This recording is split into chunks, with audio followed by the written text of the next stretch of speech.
শর্মিষ্ঠা আমাকে দিয়েছিল আমাদের অ্যানিভার্সারিতে। আজকে এই প্রদীপটা জ্বালানোর সুযোগ পাচ্ছি, এটা ভেবেই খুব খুশি লাগছে। আর এই পিঁড়িটা ভালো মতো মেজে ঘষে নিয়েছি, এর ওপরেই ঠাকুরকে আমি রাখবো।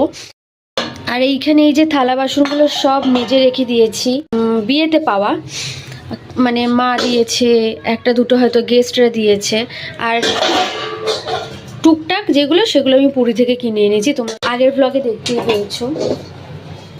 তো এইগুলো সব মেজে রেখেছিলাম, থেকে থেকে না কেমন দাগ হয়ে গেছিলো, ওগুলো ডুলো ডুলো তুলতে হয়েছে, আমার খুব হাত ব্যথা হয়ে গেছে আমার। এই ঘরটা মাই দিয়েছিল আমাকে পুরী থেকে এনে, এই ঘরটাও পুরী থেকে এনে মা দিয়েছে আমাকে। এটা বিয়ের,